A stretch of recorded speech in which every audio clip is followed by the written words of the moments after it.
Pascal, tu es directrice d'une école, d'un centre d'apprentissage des langues. Oui. Nous avons aujourd'hui Juliette, qui a 40 ans. Juliette, en fait, nous pose la question à savoir, est-ce qu'il est nécessaire pour son enfant de lui donner en fait des cours supplémentaires parce qu'il est au collège, oui. Donc il a ses heures de cours d'anglais obligatoires à l'école. Oui. Est-ce qu'il est nécessaire pour elle de donner des cours supplémentaires ou complémentaires à son garçon, son fils? Alors, est-ce que c'est... Oui, donc la question c'est est-ce que c'est utile? Oui, ça peut tout à fait être utile. Alors, ça dépend, il y a plusieurs facteurs qui peuvent rentrer en jeu. Donc là, il s'agit visiblement de quelqu'un qui est au collège, donc l'âge est important. Hein. On peut prendre des cours dans le privé plutôt quand on est ado, pas quand on est petit. Donc ça, c'est déjà une chose. Ensuite, oui, ça peut tout à fait être utile. En revanche, ça dépend aussi de la manière dont les choses sont faites. Donc ça, c'est... c'est le prof qui est important. Alors... Non? Oui, il y a le prof, c'est un ingrédient majeur. Hein. Il faut avoir un bon intervenant, un bon prof, mais aussi il faut une bonne approche. Pédagogique et puis aussi humaine. Tous les parents et tous les ados sont très familiers avec des cours particuliers que l'on peut prendre qui sont longs, ennuyeux, qui n'ont aucun intérêt, qui n'ont pas de structure, qui font que l'enfant est affalé sur sa table avec une tête jusque par terre. Voilà, les parents qui ne prennent pas de plaisir en fait. Et qui se disent mais ça sert à rien. Et en fait, quand ça se passe comme ça, il n'y aura pas de progrès. Ce qui est important, et je pense que c'est ça le but de la question, ce qui est important, c'est que si un enfant a un véritable besoin d'être un petit peu plus aidé, le cours particulier est une excellente idée, pour autant qu'on ait l'approche qui rende les choses dynamiques, intéressantes. Il faut que ça soit interactif. Bon, c'est pas toujours facile à trouver, mais enfin, il y a des organismes qui font ça très très bien. C'est un travail. C'est un travail, donc il faut qu'il y ait un échange vraiment riche entre la personne qui a l'apprenant, le prof et l'étudiant. Voilà, tout à fait. Et si cet enseignement passe bien, si les relations sont bonnes, si il y a aussi une vraie structure, un cours, c'est-à-dire qu'avant... Les enfants sont encadrés, c'est ça que tu veux dire? Il faut qu'ils soient encadrés, mais il faut aussi qu'on sache où en est l'enfant. Donc il faut aussi évaluer son niveau pédagogique. Hein. Voilà, donc si personne, si je ne sais pas, quelqu'un propose des cours particuliers, mais sans, par exemple, examen préalable, petit test, bah oui. Pour savoir où il en est, il faut quand même avoir une image, une petite photo. Mais ça coule de source, Pascal. Voilà, oui, mais pas forcément. Ah d'accord. Pas forcément. Donc, une fois qu'on a un diagnostic, la personne compétente avec qui il a de très bons rapports, qui va rendre les choses dynamiques, fun, il faut aussi s'adapter à l'âge de l'enfant, il faut comment dirais-je, il faut s'adresser au centre de l'intérêt de l'enfant, il faut jouer avec l'enfant, même l'ado, les ados adorent jouer. Donc si on utilise le jeu, l'échange, ce genre de dynamique dans l'apprentissage, on aura de vrais résultats. Et la progression sera plus nette. La progression sera nette, il faut que les deux se sentent complètement engagé dans une démarche. Il faut que l'enfant, l'ado, soit partant, se dise bon, c'est vrai que ça part fort, qu'est-ce que je peux faire? Donc, rencontrer quelqu'un qui a vraiment envie, qui est motivé, qui aime les enfants, qui a envie de partager ses connaissances. Quand vous avez cette espèce de mix magique, c'est incontournable. On ne peut faire que des progrès. La réussite est à la clé. La réussite est à la clé.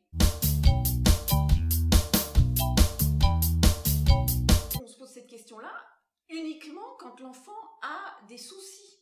En anglais, par exemple, on se dit « Oh mon Dieu, vite des cours particuliers », ça va pas du tout. Ça peut aussi être un plus, c'est-à-dire que plus on est confronté à la langue anglaise, mieux c'est. C'est-à-dire que l'école, de toute façon, ce sera en général pas suffisant. Oui. Bon. Donc, il faut trouver d'autres moyens pour appuyer cet apprentissage. Et on peut parfaitement avoir des cours particuliers d'anglais qui sont très formateurs, qui ont une énorme plus-value pour quelqu'un qui n'a pas forcément des lacunes. On peut être bon en anglais, mais s'améliorer, parce que le but, c'est d'arriver quand même à un bon niveau pour le bac, pour pouvoir ensuite... Tout à fait, c'est élargir au niveau des options. Voilà, avoir des portes qui s'ouvrent. Et les voyages linguistiques, tu sais, en fait, il y a beaucoup de parents parfois qui se disent, tiens, ben...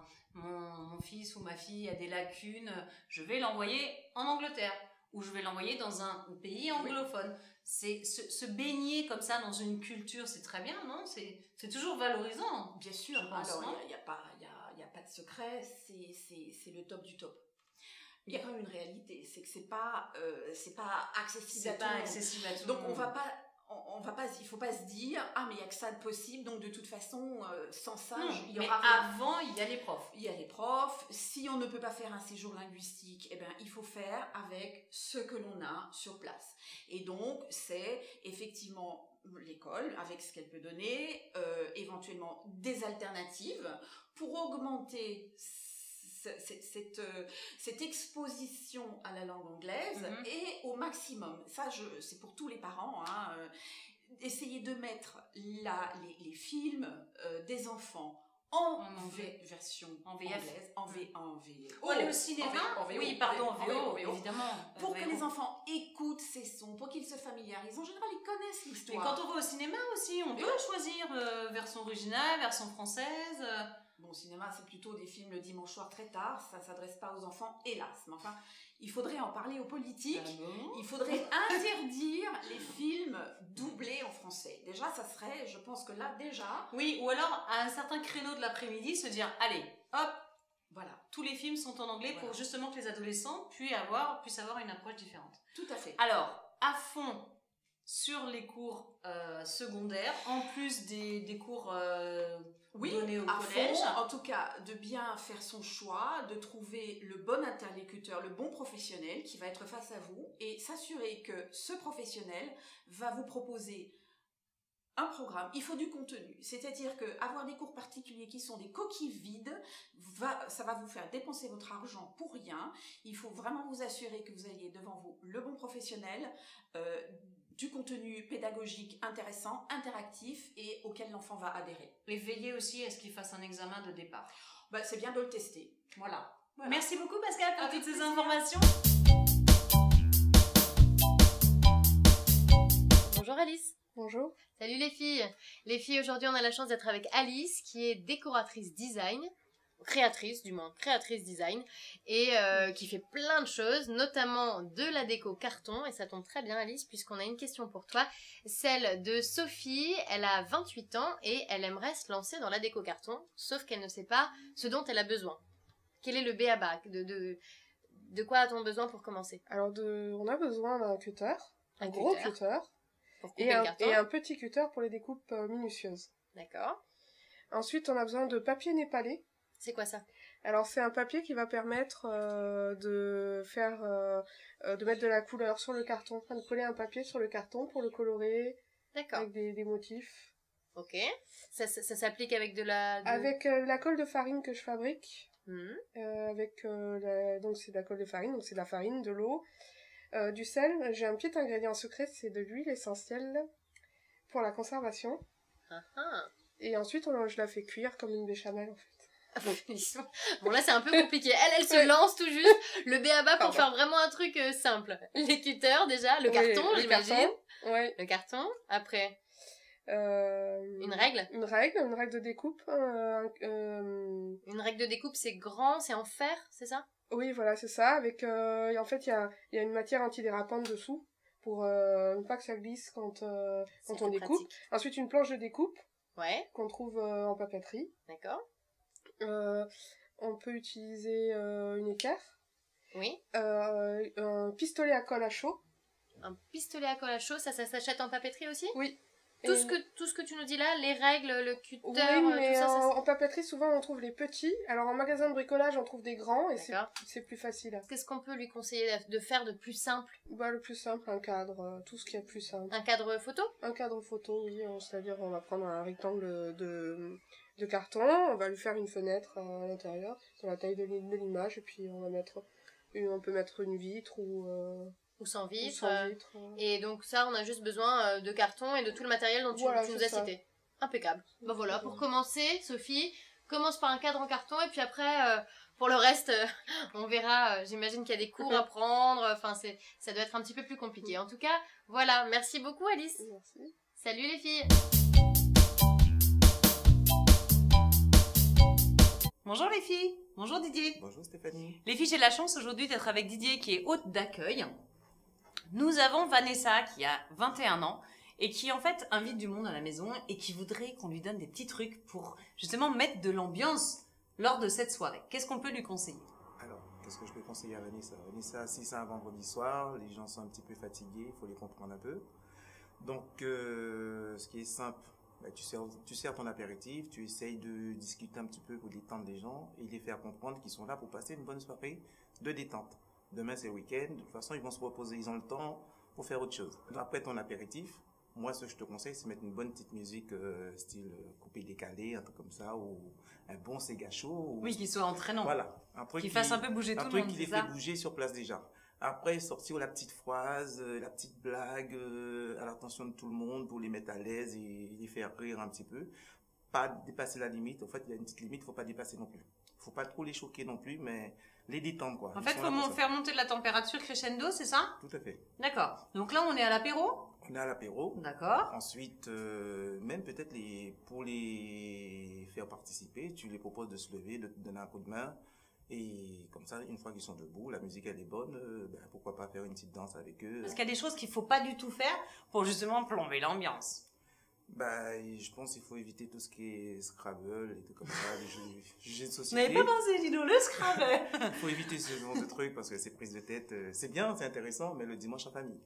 Ouais. Il faut plutôt, je pense, partir sur des jeux de famille, on va dire, au style que... La chaise musicale. La chaise musicale, ou par exemple les jeux de mime, au fait. C'est-à-dire que oui, très ça bien. fait rire les gens, et même s'ils sont tendus, ça les détend un petit peu, quoi. Il faut détendre les gens, en fait. Voilà, c'est ça. Après, faut leur faire oublier cette sale journée. Voilà, le jeu idéal, je pense que, comme je suis pas à la soirée Vanessa, je peux pas te dire, mais c'est à toi de trouver le petit truc. Mais tu sais quoi, Vanessa, tu nous invites et nous on va mettre l'ambiance chez toi. Hein? C'est ça. Pas de souci.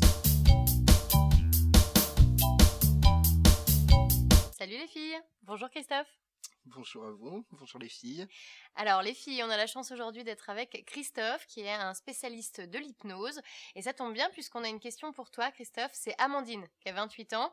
Elle est un petit peu curieuse, elle est tentée par l'hypnose mais elle a peur que ce soit dangereux. Est-ce que c'est dangereux l'hypnose? Bonjour Amandine, non, l'hypnose n'est absolument pas dangereux dans le sens où on est nous régulièrement sous hypnose dans la journée, dans notre quotidien. Quand on est, oui absolument. Racontez-nous ça m'intéresse. Quand on est capté tout simplement. La définition de l'hypnose, la première définition de l'hypnose au premier degré, il s'agit de la captation en fait. Donc le fait est que nous soyons captivés par un objet, par une situation, par un cœur qui bat, l'amour etc. Voilà, vous vous retrouvez sur votre voiture, vous êtes sur le littoral et tout d'un coup vous dites mince, est-ce que j'ai dépassé le radar ou pas? C'est vrai que ça arrive souvent. Et donc ça veut dire que nous étions extrêmement présents mais captivé, capté par autre chose, une situation, une émotion, un souvenir, une pensée, quelqu'un, des objets, etc. Ce moment où on pense à autre chose comme ça, où on pense à quelque chose, on est focalisé sur quelque chose, c'est de l'hypnose? Oui, bien sûr, absolument, absolument. Vous avez tous entendu aussi parler de la loi de l'attraction, par exemple, de serait-ce que, voilà, je veux ce sac de telle marque, il me plaît, je le veux, et on focalise, par exemple, sur cet objet. Donc, c'est qu'on est captivé, mais on est en permanence captivé, que ce soit quels que soient les jeux de rôle que nous avons à jouer dans la vie, le rôle de l'épouse, le rôle du mari, de l'enfant, du fils, de la fille, du professionnel, celui qui travaille, celle qui travaille, etc. Donc on est captivé. Quand vous travaillez par exemple sur un dossier professionnel, c'est sûr que vous n'avez pas le choix que de travailler, mais vous avez le choix d'être captivé. Voilà. En fait, ce que tu es en train de dire, c'est qu'on se conditionne, on peut limite s'auto-hypnotiser. L'auto-hypnose existe, bien sûr. L'auto-hypnose existe et va exister de plus en plus, d'ailleurs. Oui. Mais est-ce que c'est différent d'être sous hypnose ou d'être juste... de conditionner son subconscient, juste en se répétant comme une méthode Coué, par exemple? C'est pas vraiment l'hypnose.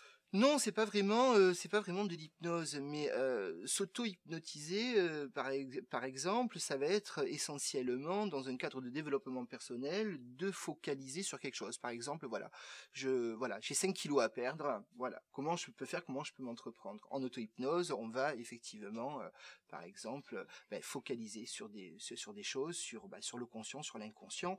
Bon, après, il faut avoir un terrain derrière pour pouvoir permettre cette faculté d'analyse personnel. C'est-à-dire il ne s'agit pas de perdre 5 kilos, mais il s'agit de perdre 5 kilos. Pourquoi ?